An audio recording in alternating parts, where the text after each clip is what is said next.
Hello. I'm sure everyone is ready to meet the fools, but today you'll have to settle for me. I'm Kira, and I'm your game master for Phase of Our Lives, and I'm here to talk a little bit about the world and the system we'll be using. Phase of Our Lives, or Fool, started as a home game about a year ago with 7 players before we decided to run this second campaign with new players set in the same world. So, let's talk a little about the world. This game is set in the Fey realm of Ildathach. The inspiration for it comes from real world folklore and fairy tales, but a lot of the myths have been changed and interpreted to suit the story and the world, so don't come at me about inaccuracies, please.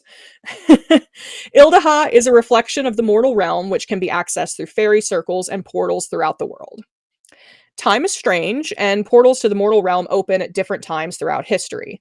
Fae are functionally immortal, and they can only be killed by cold iron or ancient magic. Death by any other means is simply a temporary inconvenience, but a terrible embarrassment. When you live forever, your reputation is everything. The older and more powerful a fairy is, the more bound they are by the laws of the land. Monarchs and princes can't lie or break their word, to the letter. And everyone wants to be seen as more powerful than they really are. So being caught out in a lie is a devastating blow to your reputation. So our players can lie if they choose to, but the consequences are steep.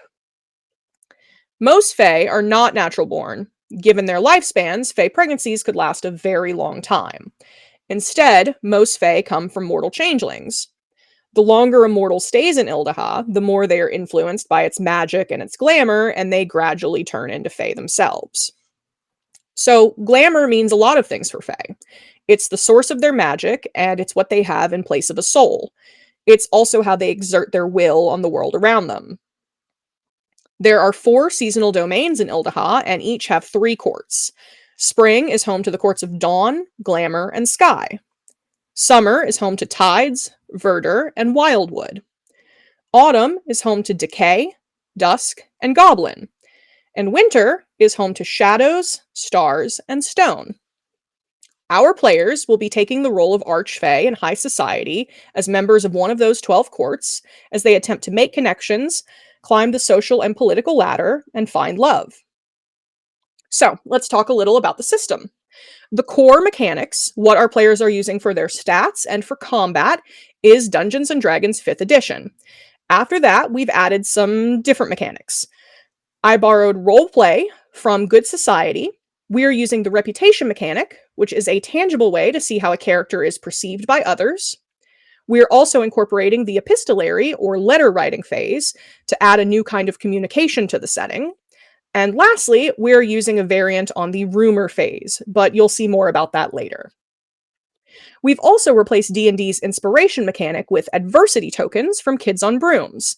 When a player fails a social roll, they'll gain 1 adversity or glamour token, which they can spend to boost another roll.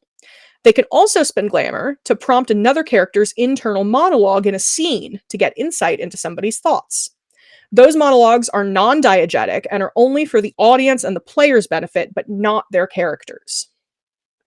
Since this is a roleplay heavy game and we wanted to encourage diversity in gameplay, we've also allowed some charisma skills to be substituted with other stats. Deception can be tied to your intelligence score, intimidation can be tied to your strength score, and persuasion can be tied to your wisdom score. I also wanted to take a moment to talk about content warnings.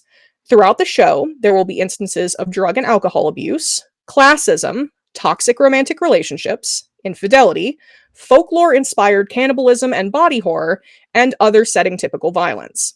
Individual episodes may have more specific warnings as well, so please keep an eye out for those if you need them. And that about covers everything the players learned in Session 0. We wanted to save character introductions for Session 1, so you'll have to wait until next week to meet the rest of the Archfey. We can't wait to see you there!